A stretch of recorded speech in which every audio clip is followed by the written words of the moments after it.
আমরা তো হিসাব করি না। সাহাবা রাদিয়াল্লাহু আজমাইনেরা নিজের জিন্দেগিকে হিসাব করে পঙ্খানো তিলে তিলে হিসাব করে তারা দুনিয়া করেছে। আমরা ভাবি হয়তো আমাদের মতো উদাস হয়েছিল। একটা সাহাবীর নাম বলছি, সাহাবীটার নাম হলো হযরত উমর বিন খাত্তাব রাদিয়াল্লাহু তাআলা আনহু। লোকটার ব্যাপারে একটু জানা দরকার আছে। একদিন উমর বিন খাত্তাব একটা মরুভূমিতে সফর করছেন। তিনি তখন মুসলিম জাহানের আমিরুল মুমিনিন, 18 লক্ষ বর্গ মাইলকে শাসন করছেন। অর্ধ পৃথিবী একটা আঙ্গুলের ইশারাতে চালাচ্ছেন। এই রকম একজন ব্যক্তিত্ব সম্পন্ন মানুষ মরুভূমিতে যেতে যেতে সাথীদেরকে বলছে, সাথীরে, তোমাদের আমিরুল মুমিনিন উমর বিন খাত্তাব এই মরুভূমিতে উটের রাখাল ছিল।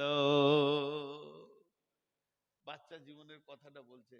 আমি একদিন কি করেছি জানো? উট চড়াতে এসেছি, খুব রোদ, গাছ নাই যে গাছের নিচে বসবো, তো ছায়া খুঁজছি, গরম লেগে গেছে, যে উটের পাছাতে বসেছি। লে মজা, বুদ্ধি কত! উটের পাছায় বসেছে আর উট লেদে দিয়েছে, হেগে দিয়েছে, আর মাথায় পড়েছে আধা গলা মানুষ, গোটা গা নোংরা। পানি তো নাই, মরুভূমি, ধুবে কোথা? ওই অবস্থায় বাড়ি গেছে। খাত্তাব বলছে উমারকে, বাপ উমার, তোর মাথায় গোবর কেন? বাবা, খুব রোদ লাগছিল, কোথা বসবো, জায়গা পাইনি, উটের পাছাতে বসেছি, ও হেগে দিয়েছে। মারলে গালে দু চড়। বাঁদর কোথাকার, দুটা উট চড়াতে জানিস না?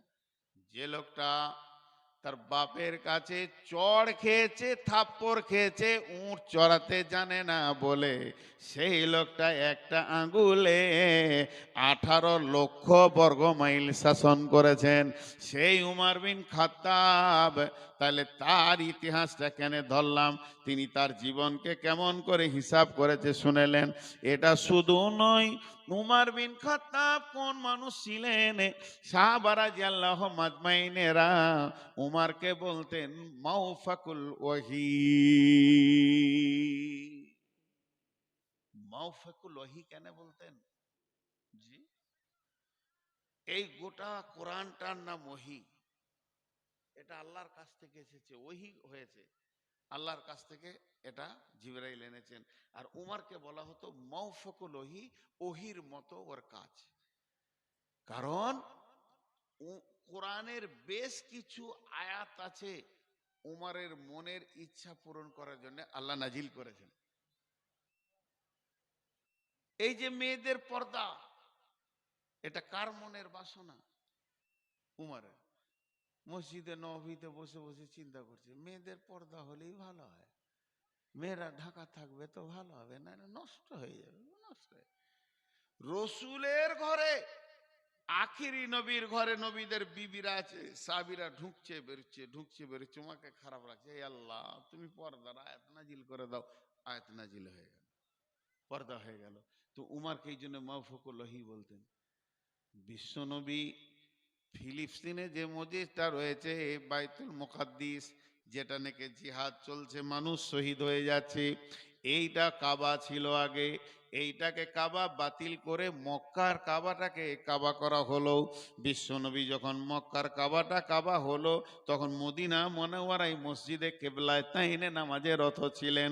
যারা হাজি আছে তারা জানে, আসরের নামাজ 2 রাকাত হয়েছে এদিকে, 2 রাকাত হয়েছে ওইদিকে।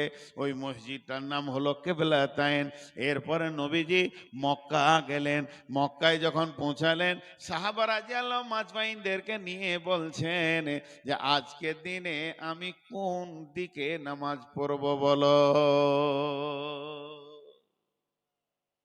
তার মানেটা বুঝতে পারলেন? ধরেলেন এই স্টেজটা কাবা শরীফ, তা ইয়ার পূব দিক থেকে পশ্চিম দিকে নামাজ হবে সামনে রেখে, পশ্চিম দিক থেকে পূব দিকে হবে, উত্তর দিক থেকে দক্ষিণে হবে, দক্ষিণ থেকে উত্তর হবে, মানে কাবার যেদিকে নামাজ পড়বেন আপনার সেই দিকে নামাজ হবে কাবার সামনে রেখে। তো আল্লাহ রসুল বলছে আজকে তো এখানে প্রথম এলাম, কোন দিক থেকে শুরু করবো বলো তো, এই দিক থেকে না ওই দিক থেকে? সাহাবীরা বলছে ইয়া রাসূলুল্লাহ, আপনার যেখানে মন যায় সেখানে মুসল্লা রেখে নামাজ শুরু করে দেন, আমরা নামাজ পড়ে লিছি আপনার পেছনে। একে ওকে দুজন চারজনকে শুধাতে শুধাতে আল্লাহ নবী বলছেন উমারকে শুধাই। উমার, উমার, জি হুজুর, আমি কোন দিকে নামাজ পড়বো? বলে হুজুর তাহলে আমি বলি, খানিক সময় লাগবে, বলো। হযরত ওমর বলছেন ইয়া রাসূলুল্লাহ, এটা কাবার পূর্ব দিক পশ্চিম দিকে নামাজ, ওটা কাবার পশ্চিম দিক পূর্ব দিকে নামাজ হবে, এটা উত্তর দিক দক্ষিণে হবে, দক্ষিণ থেকে উত্তরে হবে। তবে আমার মনের কথাটা বলি, একবার আপনি শোনেন, আল্লাহ তাবারাক ওয়া তাআলার কাবার যে ঘর রয়েছে, এই ঘরের দরজাটা পূর্ব দিকে রয়েছে, যে দরজা ধরে মানুষেরা চোখের পানিতে কাঁদে। শুধু তাই নয়, মুলতাজিমটা রয়েছে কাবার পূর্ব দিকে, হাজরে আসওয়াদ রয়েছে কাবার পূর্ব দক্ষিণ কোণে। শুধু তাই নয়, আর জমজমের কূপটা রয়েছে কাবার পূর্ব দিকে। আপনার দাদিজি যে দৌড়েছিলেন সাফা মারোয়া, সেটাও রয়েছে কাবার পূর্ব দিকে। আর আপনার দাদা যে দাদা পদ্দাদা, আপনার বংশের লোক হজরতে ইব্রাহিম, ওকে যে জায়গাটা দেওয়া হয়েছে, আল্লাহ নিজের জায়গায় ওকে দিয়েছেন অকফরে মাকাম ইব্রাহিম, সেটাও রয়েছে কাবার পূর্ব দিকে। ইব্রাহিমের পদচিহ্ন রয়েছে কাবার পূর্ব দিকে। তাই আমার বক্তব্য, আমি উমারের মন বলছে, আমি উমারের মনটা চাইছে, আপনি আপনার বংশ পরিচয়ে রাখার জন্যে ইব্রাহিমের জায়গাতেই মুসল্লা রেখে নামাজ পড়েন। আর অমনি জিবরাইল আমিন এসে বলছেন বিসমিল্লাহির রহমানির রহিম ওয়াত্তাখাযু মিন মাকামি ইব্রাহিমা মুসাল্লা। উমার বললেন আর আল্লাহ গ্যারান্ট করে দিলেন ওটাই হবে, চলো। উমার কত দামি! খালি লোকটার কোয়ালিফাইড বলছি, লোকটা কোন কোয়ালিফাইডের, আজকে বক্তব্যের বিষয়টা তো পাবেন এই ঘটনার ভিতরে, আমি পাগল নই। লোকটা কোন কোয়ালিফাইড, কি কি দামি মানুষ ছিলেন সেই লোকটা। আল্লাহ রসুল ডিগ্রি কি দিয়েছেন? আল্লাহ রসুল শেষ ডিগ্রি দিয়েছিলেন উমারের। বিসমিল্লাহির রহমানির রহিম লাউ কানা বাদি নবিয়ান কানা লাহু উমার, লাউ কানা বাদি নবিয়ান কানা লাহু উমার। আমার পরে যদি কেউ নবী হতো তো উমার হতো। আমি মরে গেলে নবী আসার রাস্তাটা যদি বাকি থাকতো, নবীর যদি প্রয়োজন হতো, আল্লাহ যদি নবী কাউকে নিতেন তো উমারকে নিতেন। এবার লোকটা বলেন কত দামি। এতক্ষণ দাম বর্ণনা করলাম, এবার ওর জীবনের হিসাব ডালেন। আর হযরত উমার ফিরুজ বলে একটা ছেলে, সে মানে বিজনেস করতো, ওদের ট্যাক্স দিত। সে উমারের কাছে দাবি করলো উমার আমার ট্যাক্সটা বেশি হয়ে গেছে। উমার বলল ঠিক আছে, তোমাকে আমি দেখা করব। দেখা করে ওর কাছে জিজ্ঞেস করলো তুমি মাসে কত আয় করো? বলে মাসে আমি এত আয় করি, এই সব কারুকার্য আমি নিজের হাত দিয়ে বানাই। তখন বলল তোমার ট্যাক্সটা এমন কিছু অন্যায় করা হয়নি, ওই ট্যাক্সটা তোমাকে লাগবে। ওর মনটা বিগাড়ে গেল, আর মনে মনে করছে খালি কবে মারবো মারবো। ওই বেঈমান একটা ভুজালি বড় বর্ষা আর খঞ্জর নিয়ে মসজিদে গোপনে লুকিয়ে আছে। সেই যুগে তো ইলেকট্রিক লাইট লয়, সেই যুগে তো টিপ করে পলতে চলছে, এমনি করে ছোট ছোট প্রদীপ জ্বলছে। মসজিদের ভিতরে নামাজ হবে, ওই একটা কোণে আন্ধারে আছে ফজরের নামাজ। হযরত উমর যে ইমামতিতে আল্লাহু আকবার বলেছে, ও বেঈমান সুযোগকে হাতছাড়া করলো না, পেছন দিক থেকে আঘাতের পর আঘাত শুরু করেছে। একটা দুটা নয়, 6 থেকে 8টা আঘাত করেছে। 6টি আঘাতের ভিতরে বুকে আছে, পেটে আছে, তল পেটে আছে, তল পেটে যখনই আঘাতটা পড়ে গেল, হযরত উমর দেখলেন আর আমার ইমামতি করা সম্ভব হবে না। এদিকে রক্ত ঝরঝর করে বের হচ্ছে, রক্ত স্খলন হচ্ছে। ওই অবস্থায় পেছন দিকে হাত বাড়িয়ে একটা সাহাবীকে ধরলেন। ওই সাহাবীটার নাম হলো আব্দুর রহমান ইবনে আওফ।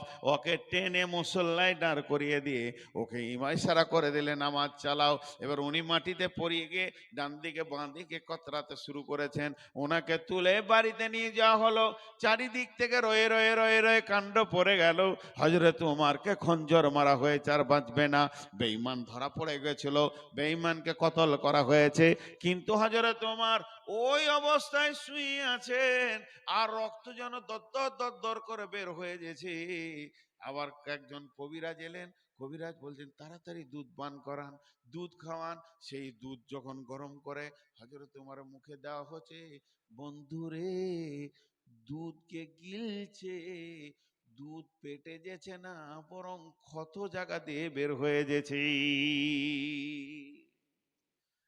উমর বুঝে নিলেন এবার আমাকে আল্লাহর ডাকে চলে যেতে হবে। এই কথা বুঝে নিলেন। এবার দেখেন ওনার হিসাবটা দেখেন, কাগজ কলমে দেখেন হিসাব, 1 টাকা লয়, 1 নয়া এদিক ওদিক হবে না। জীবনকে কি করে হিসাব করছে। যুবকদের হাতগুলো ধরে বলছি, বাপজি হে বেটা হে, এই কথাটা যদি তুমি করে বলছি, মহব্বত জড়িত কণ্ঠে বলছি, তুমি করে। আমার দাড়ি পেকে গেছে বাবা, তোমরা আমার ছেলের বয়সে, এই জন্য তুমি করে বলছি যুবকদের হাত দুটো ধরে।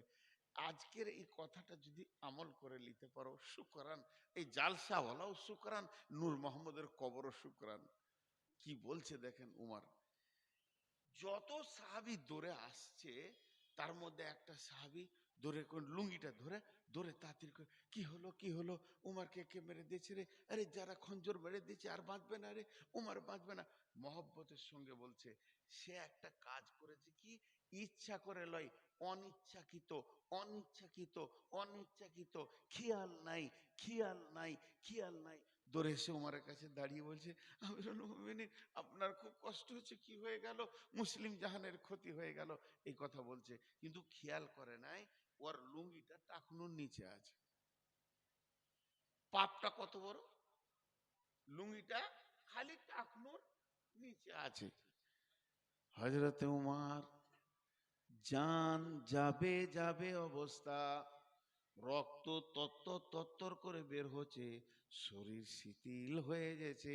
ওই অবস্থায় ওই লোকটাকে কি বলছে শুনেলেন, রে আল্লাহর গোলাম, ওরে রসুলের উম্মত, ওরে আল্লাহর গোলাম, ওরে রসুলের উম্মত, আমি উমারকে তুই মরতে দে, আমি মরে গেলে ইসলামের ক্ষতি হবে না, তুই রসুলের সুন্নতটাকে আগে বাঁচা, এইটা যদি মরে যায় ইসলামের ক্ষতি হয়ে যাবে। কি অঙ্ক করছে, কোন অবস্থায় করছে। আজকে আমার বাপজি একবার দাঁড়াও, তোমার লুঙ্গিটা দেখো, তোমার ফুল প্যান্টটা দেখো, দুঃখ লাগে। আমি গাড়ি থেকে নামলাম, সাথে করে ধরে ধরে নিয়ে গেল মসজিদে, গেটে দিয়ে বলছে এটা আমাদের মসজিদ, এখানে ব্যাচ লাগানো, তুমি জলসা কমিটি, নামাজ পড়বে না, ফুরুক করে পালিয়ে গেল। আর ওর ফুল প্যান্ট একদম নিচে ঘেঁষ লেগেছে। আর একটা কথা মাঝে বলে দিচ্ছি, এটা মহিলাদের দরকার নেই, পুরুষদেরকে বলছি।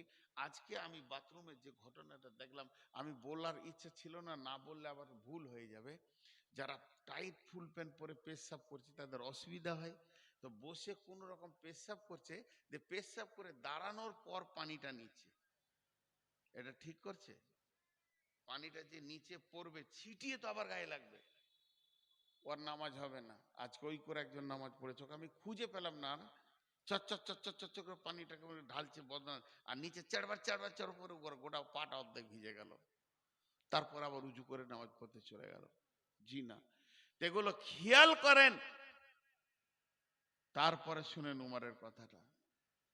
উমার নিজের ছেলেকে ডেকে বলছে, বেটা আব্দুল্লাহ, বাঘের বাচ্চা বাঘ, বেটা দৌড়ে এসে বলছেন লাব্বাইক আব্বাজান, কি বলছেন বলেন। বেটা বেটা আব্দুল্লাহ রে, তুমি চলে যাও আম্মা জান আয়েশার কাছে, আমি একটা দরখাস্ত দিছি বেটা, আমার আরজিটাকে আম্মা জান আয়েশাকে গিয়ে বলবে, তিনি যদি মেনে নেয় তো আলহামদুলিল্লাহ, না মানলেও আলহামদুলিল্লাহ। বেটা বলছে আব্বা বলেন। বলে তুমি যে আগে সালাম দেবে, তারপরে আমার সালামটা আম্মা জানকে পৌঁছে দেবে, তারপরে বলবে আমার আব্বা এখন অন্তিম শয্যায় শুয়ে আছে, খানিক পরেই পৃথিবী ছেড়ে দিয়ে আখেরাতের খাতাতে নাম চলে যাবে আম্মা জান। আমার আব্বা বড় একটা আরজি রেখেছে আপনার কাছে, তার মনের আশা তার দুই বন্ধুর কাছে সে কিয়ামত পর্যন্ত শুবে।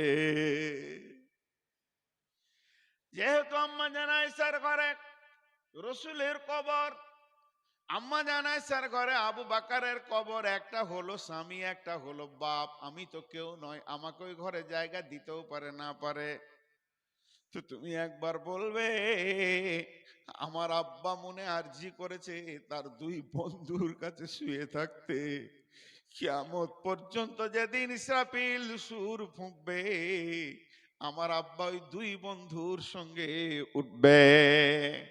আম্মা জান আয়েশাকে যখন গিয়ে বলল আব্দুল্লাহ, আব্দুল্লাহর কথা শুনে আম্মা জান আয়েশা সামান্য এই 1-2 সেকেন্ড মতো চুপ থাকার পর বলল আব্দুল্লাহ, আমি অনেক ভেবে দেখলাম, ইসলামে অনেক অঙ্ক করে দেখলাম, হিসাব করে দেখলাম, এই ইসলামকে বাঁচানোর জন্য ওমরের যত কোরবানি আছে আমার অত নাই, অতএব ও দুই বন্ধুর কাছে থাকবে, এটাই হলো ওর হক, আমি পারমিশন দিয়ে দিলাম, তোমার আব্বাকে গিয়ে বলো গা। যে যখন বলল আব্বা যান আলহামদুলিল্লাহ পড়লেন, আপনার মনে রাজি পোড়া হয়ে গেছে, আম্মা আয়েশা কবুল করে নিয়েছে, আপনি পৃথিবী থেকে চলে গেলে আপনার লাশ নিয়ে রসুল আর আবু বকরের পাশে দেওয়া হবে। এরপরে আব্দুল্লাহ বসে গেলেন, বসে গিয়ে আব্বার মাথাটা নিজের জেগে নিয়ে চুলগুলোকে এমনি এমনি করছেন, মুখগুলোকে সহেলে দিচ্ছেন, আর আব্দুল্লাহ বাগের বাচ্চা কত সুন্দর করে আব্বাকে বলছেন আব্বা জান, আপনাকে আমাকে হতাশ মনে হচ্ছে। কেন হতাশ হবেন, আপনার তো এখন রবের সঙ্গে মুলাকাতের দিন, এখন তো আপনি চললেন রবের কাছে, একটা মুমিন লোক রবের কাছে যাবে তো হতাশ তো হবে না। উমর কেঁদে ফেললেন, কেঁদে বললেন বেটা,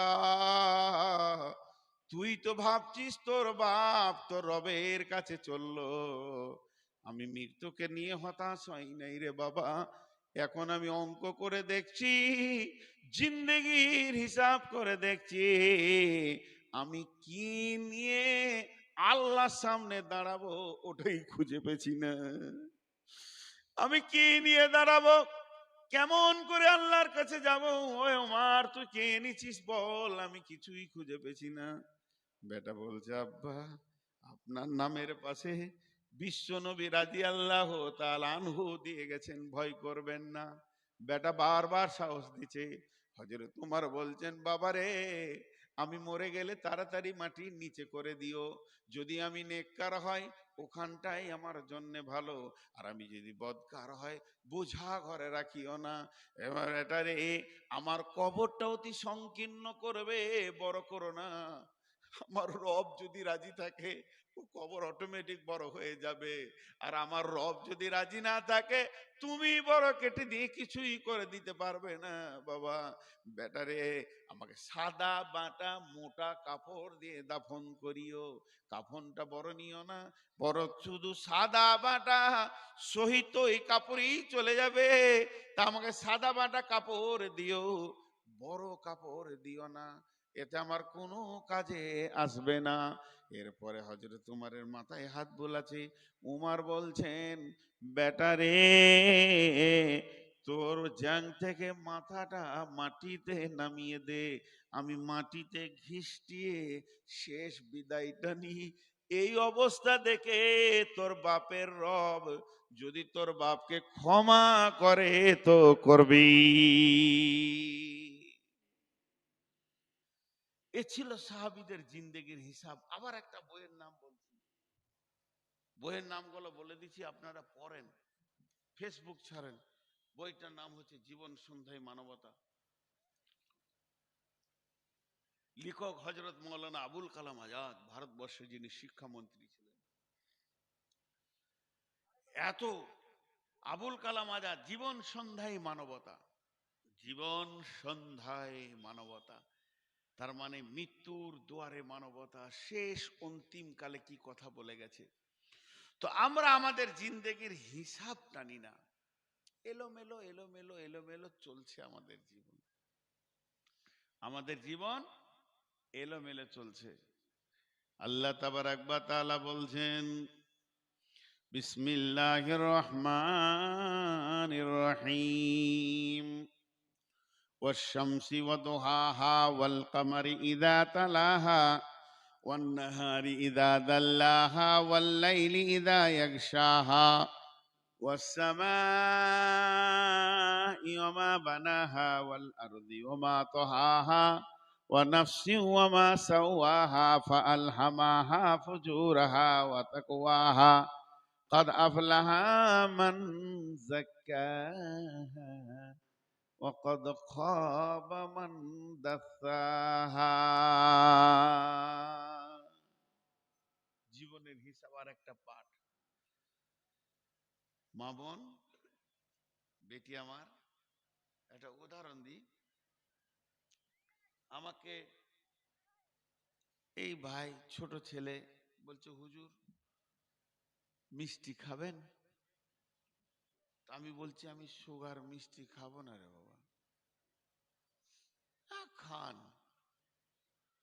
বলছি রে বাবা সুগার খাবো না, একটা খান। আচ্ছা এগুলো ভালো লাগে? আস্তে আস্তে আমাকে রাগ লাগছে, আর সুগারি রুগী তাড়াতাড়ি রেগে যায়। শেষকালে বলছি আমি মিষ্টি খাবো না, আমার খালি পেটে সুগার 390 মানে 400, আমার শরীর চলছে না, হাত পা কাঁপছে, একটা খান। আর রাগ থাকবে, মনে হচ্ছে গালে একটা চড় মেরে দিই। তোকে তখন বলছে, ওই মার খাবি তুই? বলছে হরিরামপুরে মিষ্টি, ওর কোনো ওষুধ আছে আর? এরপর আমি খুব রেগে গেছি। রেগে যাওয়ার পর বলছি, আল্লাহর কসম, আল্লাহর কসম, আল্লাহর কসম, আল্লাহর কসম, আল্লাহর কসম, আল্লাহর কসম, আল্লাহর কসম, আল্লাহর কসম, আল্লাহর কসম, আল্লাহর কসম, আল্লাহর কসম, আমি মিষ্টি খাবো না। কবার বললাম? 11। 11 বার কসম করলাম, দিয়ে বললাম মিষ্টি খাবো না, মিষ্টি খাবো না। কথাটা কত ছোট, কসমটা কত বড়। তা আল্লাহ এখানে 11টা কসম করে একটা কথা বলছেন, তাহলে এটা কত গুরুত্ব আছে। আমি গুরুত্বটা বুঝাইছি। আমি খুব রেগেছি বলি তোর উপর 11টা কসম খেলাম, খুব বেশি রেগে গেছি, আর রেগে রেগে বলছি আল্লাহর কসম, আল্লাহর কসম, আল্লাহর কসম। রাগ আর আমার থামছে না। যখন 11 হলো তখন বললাম মিষ্টি খাবো না, যাও। ও তখন সুরসুর করে পালাইলো, যদি না পালাইতে আবার থাবড়িয়ে দেবে, বুড়ার আর হুঁশ থাকবে না, পালিয়ে গেল। তো আল্লাহ 11টা কসম খেয়েছে, যে ছোট্ট একটা কথা বলছে। আর ওই কথাটা কত গুরুত্ব, যে আল্লাহর মতো একটা মাবুদ 11 বার কসম খেয়েছে। বেটি আমার কান করে শুনেন 11টা কসম।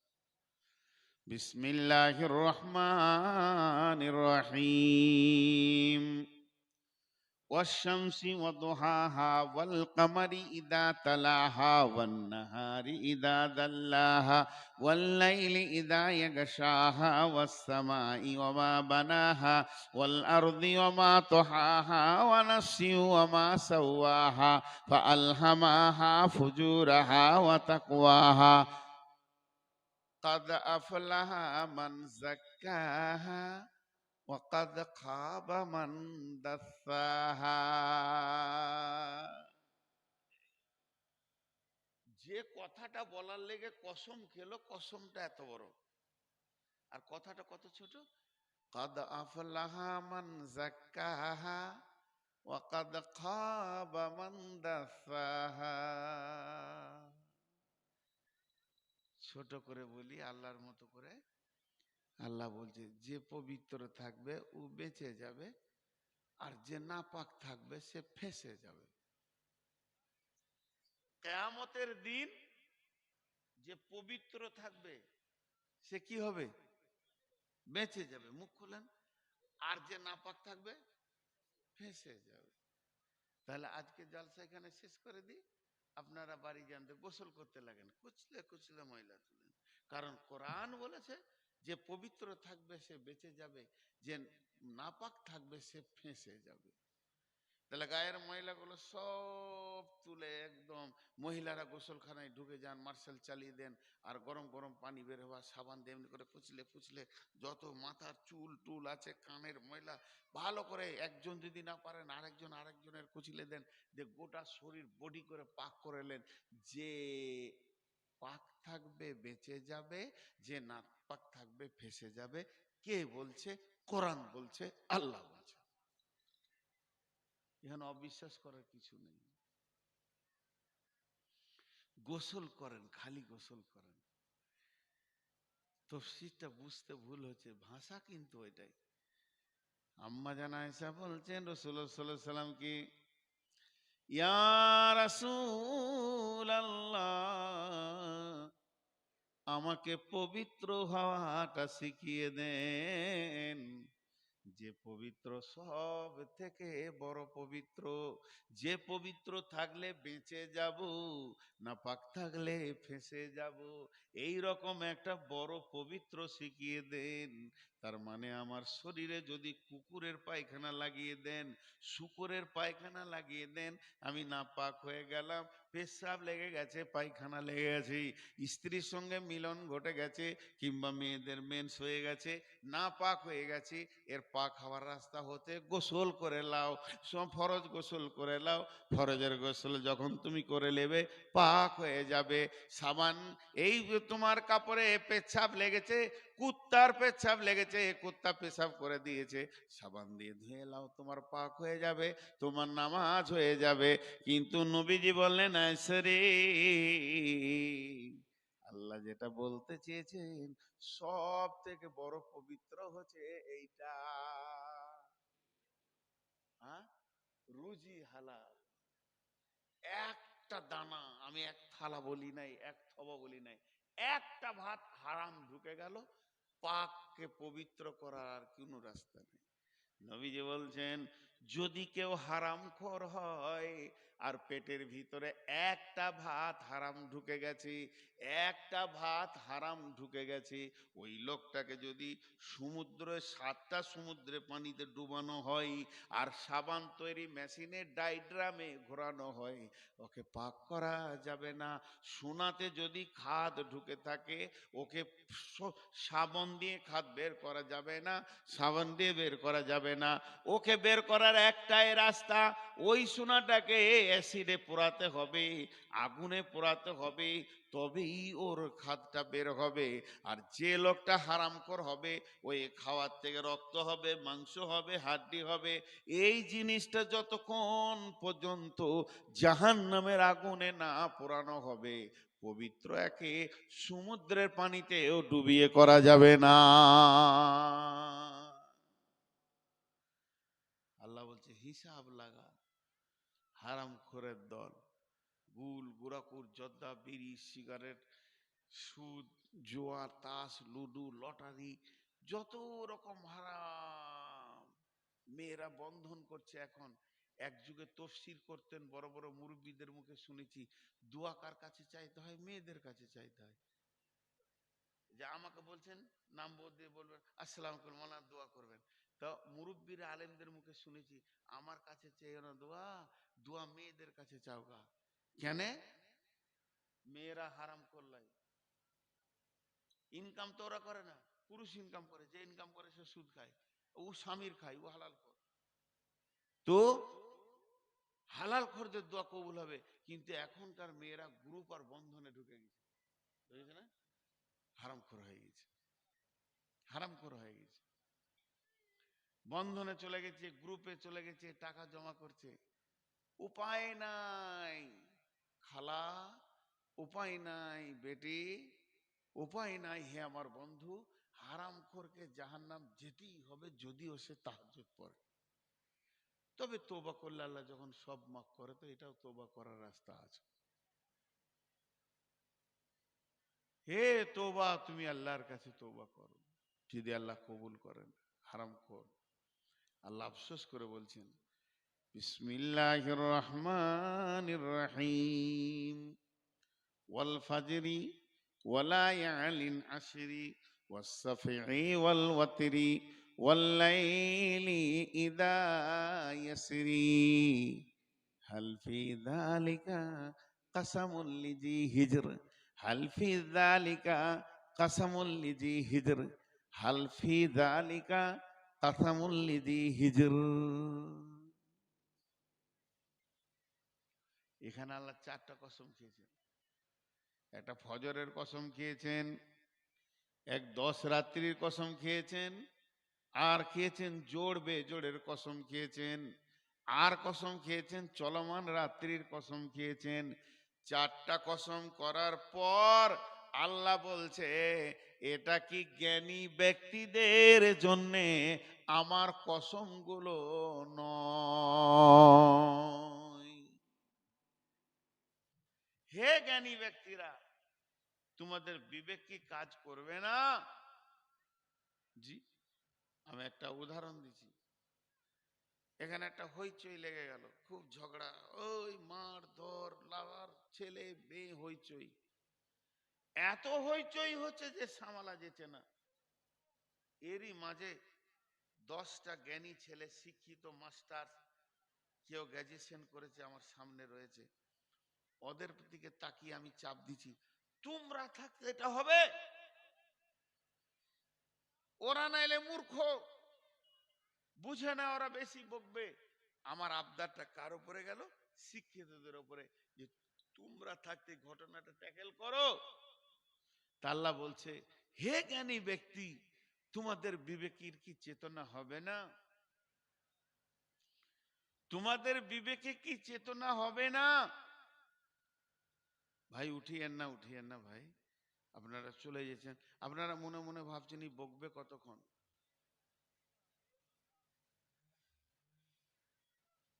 আমি আপনাদের খুব তাড়াতাড়ি ছেড়ে দিয়েছি, উঠিয়েন না। এই কথাটা কেন বিবেকবানদেরকে চাপ দিছে, একটা উদাহরণ দেব। হিজড়, হিজের শব্দের অর্থ হলো বিবেকবান। মা বোনদেরকে বলছি, খুব আজকে মহিলারা খুব ধৈর্য ধরে শুনছে, এরকম সব দিন পাওয়া যায় না। সাইকেল বলেন, রিক্সা বলেন, টোটো বলেন, ভ্যান বলেন, মোটরসাইকেল বলেন, মারুতি বলেন, বোলেরো বলেন, স্করপিও বলেন, পৃথিবীতে যত গাড়ি আছে, bus, train, truck, dumper, plane, helicopter, সবারই একটা ব্রেক বলে পার্টস আছে। ব্রেক যখন করে তখন ধাক্কা হয় না, অ্যাক্সিডেন্ট হয় না, ওর দ্বারা ভুল হয় না, মানুষ মরে না, খালে পড়ে না, গাড়ি পাল্টি খায় না, ব্রেকটাই কাজ করে, কত লোককে বাঁচায়। কিন্তু সব থেকে দামি ব্রেক কি? তার brake, oil brake, disc brake, হাওয়া ব্রেক। কিন্তু সমস্ত ব্রেক গুলো যদি এক জায়গায় করে দেওয়া হয়, প্লেনের ব্রেক এত হার্ড, 500 কিলোমিটার গতিতে মাটি ছোঁয়, আর 1 কিলোমিটার যেতে না যেতেই ব্রেক করে দেয়, 500 কিলোমিটার গতি থাকে। যখন মাটিতে নামে প্লেন, ব্রেক করে, কত হার্ড। বলছি সব ব্রেকের একটাই ব্রেক, সব ব্রেকের নির্যাস একটা, সেটা হচ্ছে বিবেক। আসল ব্রেক কি? বিবেক। আমার গাড়িতে ব্রেক আছে, সামনে একটা ছেলে এসছে, বিবেক বলছে তুই বন্ধ কর। কে বলছে? বিবেক। আল্লাহ বলছে বিবেকবানরাই ব্রেকটা কাজে লাগাই। এর জন্যে দেখবেন অনেক গাড়িতে পেছনে লেখা থাকে, চোখে ঘুম নিয়ে গাড়ি চালাবেন না। তার মানে তোমার বিবেক এখন শূন্য। মদ পান করে গাড়ি চালাবেন না, তার মানে তোমার বিবেক তোমার আয়ত্তের বাইরে আছে। সব থেকে দামি ব্রেক কি? বিবেক। এবার একটা ডাম্পারটা চলে আসে শিলিগুড়ি থেকে, পূর্ণিয়া থেকে পাথর বোঝ করে ঢুকেছে মনে করলেন কুসমুন্ডিতে। আর সকালে সবজির হাটে শত শত লোক বেচা কিনা করছে। আসলে রোড আছে, কিন্তু ওই ড্রাইভারের চোখে ঘুম চলে এসেছে, কিংবা মদ খেয়েছে, ওর বিবেকটা শেষ হয়ে গেছে। তখন রোডের গাড়ি সবজি মার্কেটে ঢুকবে তো মারমার মারমার মারমার করে মার্ডার করতে করতে করতে ঢুকবে। তার মানে ওর বিবেক শেষ হয়ে গেছে, এই জন্য ওর আর হিতাহিত জ্ঞান নাই। তো আল্লাহ তাবারাক ওয়া তাআলা বলছেন, হে আমার গোলাম, তোদের বিবেকগুলো তো আমি দিয়েছি, এগুলো কি শেষ করে দিয়েছিস? এখনো কি মসজিদের রাস্তাটা দেখতে পেয়েছিস না? জুয়ো, তাস, লুডো, ডাবা, লুচ্চামি, বেপর্দা আর বেশ্যাগিরি করে দুনিয়াতে তোরা গুনহার ওপরে জিন্দেগির গাড়িটাকে চালাচ্ছিস, জীবন গাড়িটাকে চালাচ্ছিস, জীবনের হিসাব করছিস না। কতগুলো পাপ করলি, কতগুলো মার্ডার করলি, কত জীবনে খেরাম খেলি, কত সুদ খেলি, কত বাট্টারি করলি, তোকে কত পরপুরুষ দেখলো, তুই বেপর্দা থাকলি, এগুলো তোর কোনো হিসাব নাই। অর্থাৎ তোর বিবেকের ব্রেকটাকে কেটে গেছি। আল্লাহর জিজ্ঞাসাটা দেখেন কেমন, তোর বিবেকের ব্রেকটা কি কেটে গেছে, তুই এই কাণ্ডগুলো করছিস? হ্যাঁ? যার ব্রেক ঠিক আছে সে এই কাণ্ডগুলো করে না। জি ভাই, আমি বহুত ইম্পর্টেন্ট কথা আজকে আপনাদের সামনে রেখেছি। বিবেককে ঠিক ঠান্ডা মস্তিষ্কে তুমি ধীরে চালাও, তোমার বিবেক যদি ঠিক থাকে তোমার রাস্তা ঠিক থাকবে। টোটাল বক্তব্যটাকে সারাংশ টানার আগে 2 মিনিট কথা বলবো। আমি প্রথমেই বলেছি আমি অসুস্থ, আমার জন্য দোয়া করবেন। ভেবেছিলাম 1.5 ঘন্টা চালাবো, কিন্তু 1.25 ঘন্টা চালাবো। মুরব্বী মানুষ কথা বলেছেন আমার উপরে, এতগুলি লোক বসেছেন, লোক উঠছেন, নাইলে আমি আরো খানিক চালিয়ে দিতাম। অনেক কথা মা বোন, অতএব আমরা আমাদের জিন্দেগির হিসাবকে মেপে চলি। ছোট্ট মতো একটা কথা আপনাদেরকে বলছি। কেন কেন কেন বুঝেন তো? কেন মানে কি? কে বলতে পারবে? কেন মানে কি? বুখারীর হাদিস বলছি এটা। কেনটা হচ্ছে একটা জিজ্ঞাসার ভাষা, তাই না? হ্যাঁ, জিজ্ঞাসার ভাষা। এখন একটা উদাহরণ দিই। আজকে আপনাদের এখানে জালসা আছে, আমি আসিনি, আমি ইচ্ছা করি জালসাতে আসিনি, মন যায় নেই, আসিনি, ফাঁকি মেরে দিয়েছি। তারপরে রোজার পর আমি কুসমুন্ডিতে পাশে কোনো গায়ে জালসা এসেছি, এখানকার কমিটি গেছে, প্রথম প্রশ্ন করবে, আপনি সেদিন এলেন না কেন? কেন বলবে কি না? তাহলে ওরা ব্রেন দিয়ে কেন বলেছে, আমি এবার ব্রেন দিয়ে ওই কেনটাকে কেটে বেরিয়ে যাচ্ছি। আমি বাড়ি থেকে বের হব, আমার দাদা শ্বশুর মারা গেল, আপনারা চুপ হয়ে গেলেন, তাহলে কিছু করার নাই। বা আমার দাদু মারা গেলেন, এটা সত্যও হতে পারে, মিথ্যাও হতে পারে, কিন্তু আপনাদের মুখ তো বেঁধেছি, আপনারা তো চুপ, বাকি ওই দিক যা হবে আমি দেখে নিব। সত্যও হতে পারে, মিথ্যাও হতে পারে। এবার বলেন, এই কেনটা যদি আল্লাহ বলে,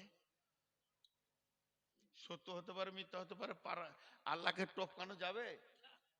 হ্যাঁ, বিশ্বনবী বলছেন, বিশ্বনবীর কথাটা শুনেন, হে আমার বেটির দল, ওরে আমার ভাইয়ের দল, বিশ্বনবী বলছেন, যেদিন কিয়ামতের মাঠে তোমার জীবনের হিসাব নেওয়া হবে, যেদিন কিয়ামতের মাঠে তোমার জীবনের হিসাবকে নেওয়া হবে, আল্লাহ যদি একবার বলে দেয় এটা হলো কেন, নবীজি বলছেন পৃথিবীর কুরু ব্রেন নাই, আল্লাহকে টপকিয়ে দিবে।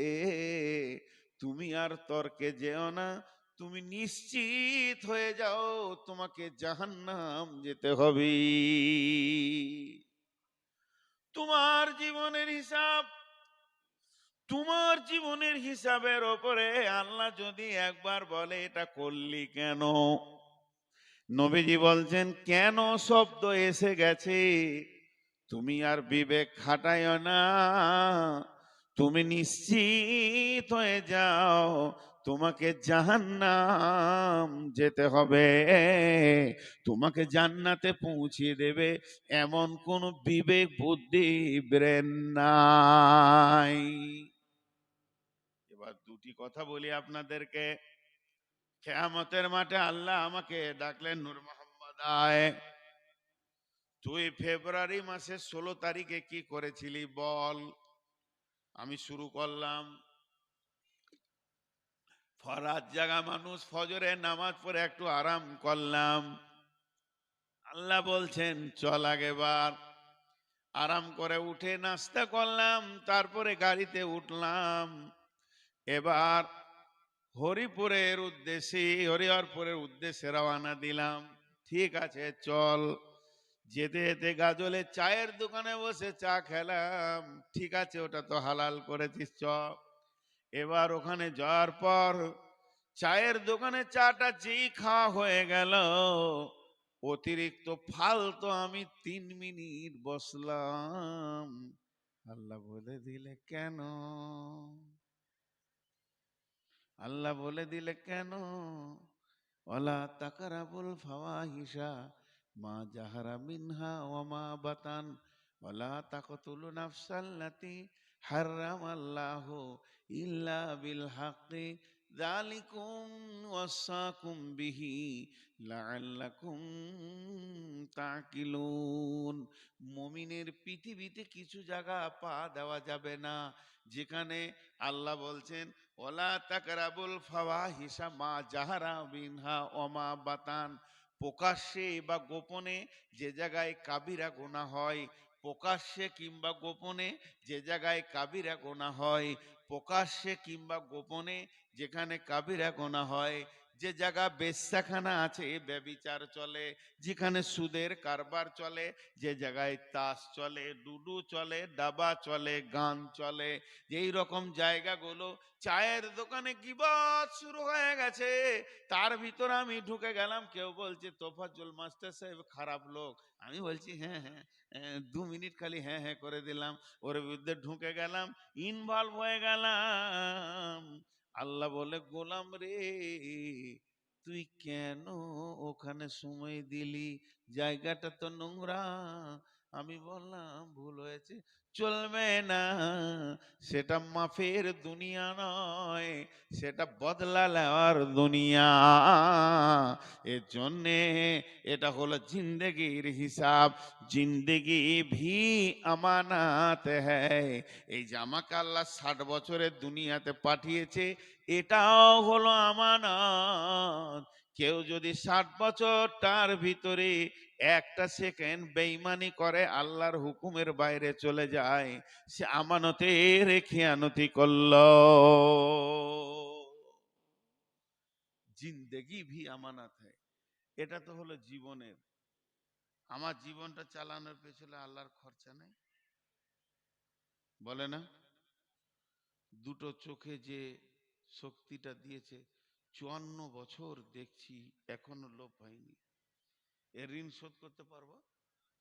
কিডনি যে আমার খাবারগুলো ছাঁকছে 54 বছর ধরে, হাত পা ব্রেন চোখ কান,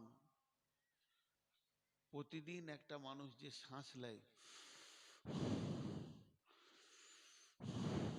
বিজ্ঞান এই অক্সিজেন তৈরি করতে পারবে না। আর যদি পারতো, এক বিজ্ঞানী বলছে একটা মানুষকে সারাদিন বাঁচাতে 3 কোটি টাকা লাগতো। যদি পারতো, একটা মানুষকে কত লাগতো? তাহলে প্রতিজনকে আল্লাহ প্রতিদিন সকালে 3 কোটি করে দিচ্ছে একদিনের জন্য। এরপরও লোক বলে আল্লাহ আমাকে কিছু দেয় না, আমি কিছু পাই না। আল্লাহর বিরুদ্ধে কথা বলে। একজন হাজি সাহেব খালি চিল্লাইছে বর্ধমানে নাসির হবে, মুরব্বী মানুষ, ভালো মানুষ, আমি খারাপ বলছি না তার। কি হয়েছে? পেচ্ছাপটা আটকে গেছে, শরীরটা হলুদ দেখে চিল্লাইছে। হাজি সাহেবের ছেলেরা ভালো, স্যার কত লাগবে, কি করতে হবে স্যার? কি ডাক্তার সার্জেন দেখে বললো ওষুধ দিলাম, আধা ঘন্টা লাগবে। হাজি সাহেব বলছে পারবো না আধা ঘন্টা সহ্য করতে, মরে যাবো আমি। তো বলে একটা ইঞ্জেকশন দিব, 20,000 টাকা দাম। ছেলেরা পকেটে ফট করে বার করে খস খস খস খস খস খস ইঞ্জেকশন মারলে পেশাব হয়ে গেল। আরে ভাই, একটা ট্রাক আনলোড হয়ে যায় 5,000 টাকায়, খালি মুত কটা বার করতে 20,000 লাগলো। হ্যাঁ, আমি কথাটা অন্যায় বলছি? এক ট্রাক পাথর এসে আপনার ঘরে দাঁড়াবে, যদি লিভারকে বলা হয় তো 5,000 ডুবো সবকটা আনলোড করে দেয়, দিয়ে দেবে। আর ওর এই এক পোম মুত, খেয়েছিলে কেন পানি, লাফাইছিস কেন? তাহলে প্রতিদিন আমরা 3 বার পেশাব করছি, 60,000 টাকা আল্লাহ দিচ্ছে। আর আল্লাহ যদি একবার স্ক্রুটা টাইট করে দেয়, বাস ব্যাঙের মতো লাফাবে, তরফ তরফ তরফ, কোথা ঢালবো কোথা ঢালবো কোথা ঢালবো। আল্লাহ শুকরিয়া মানুষ করতে পারে না, আল্লাহ শুকরিয়া করতে পারে। আল্লাহ বলছে তোরা খালি কাগজ কলম নিয়ে হিসাব কর। সাহাবীরা হিসাব করেছে, জিন্দেগিকে মানদণ্ডে নিয়ে এসেছে। বহুত সাহাবীর জীবনে পাবেন, ওরা রাতে শোয়ার আগে বিছানায় বসে যেগুলো হাদিস কোরআনের তসবিহ তাহলিল কিরাত সূরা আছে পড়ে নিল, পড়ে নেওয়ার পর এবার হিসাব করতো আজকে কি কি কথা বলেছি, কোন কথাটা বেশি হয়ে গেছে, কোনটা না বললেও চলতো। দেখতো মা ইয়ালফিদু মিন কাউলিন ইল্লা লাদাইহি রাকিবুন আতীদ, তুমি যা কথা বলো সেই কথাগুলোর হিসাব হবে। দেখতে ও বলছে, নিজেই নিজেকে বলছে, মন রে, সকালে যদি এই কথাটা না বলতাম তাহলে কিয়ামতের দিন আমার লোড হতো না, এইটা আমি বেশি বলে ফেলেছি, এটা আমার ভুল বলে ফেলেছি। খিস্তি লয়, গালি গালাজ লয়, সাধারণ ভাষা একটু বেশি হয়ে গেছে। ওইটা নিয়ে কেউ সলাতুত তওবা পড়তো, কেউ তওবা করতো, তারপরে বিছানায় শুতো। এটা সাহাবীদের জিন্দেগি ছিল। তারা নিজের জিন্দেগির হিসাব করেছে, গাদা গাদা গাদা গাদা কলম খাতা শেষ করে দিয়েছে। এ যুগে হিসাব আছে? কথা বলে না? আছে, হিসাব আছে, খাতা শেষ হচ্ছে, কলমও শেষ হচ্ছে, নিজের লয় পড়ে। চায়ের দোকানে বসে আর কি ছিল, ফকিন্নির বাচ্চা, আজকে টাকা হয়ে যায়, আর কি আছে ও। আর মেয়েরাও পরের হিসাব করে করে জিন্দেগির খাতা শেষ করে দিলাম। আমি একটা কথা তর্কের খাতিরে বলছি, কাউকে পাপ করতে বলছি না, আমি একবার বোঝানোর জন্য বলছি। আমি মদ খেলাম তো তোর বাবার কি? এর কোনো উত্তর আছে? আমি মদ যদি খেলাম তো তোর বাবার কি? তুই চায়ের দোকানে বসে বলছিস নূর মোহাম্মদ মদ বেশ করেছি, খেয়েছি, কি করে নিবি বল? আছে উত্তর? একটা উত্তর আছে, কি তুই যদি খুব ভালো মানুষ হয় আমার পাটা ধর, বল ভাই খাস না, তোকে এইটুকু পার আল্লাহ দিয়েছে নাকি? আমার বিরুদ্ধে তুই চায়ের দোকানে কথা বলে লাভ কি করবি? বেশ করেছি, খেয়েছি। কারণ এত জোরে বলছি কেন?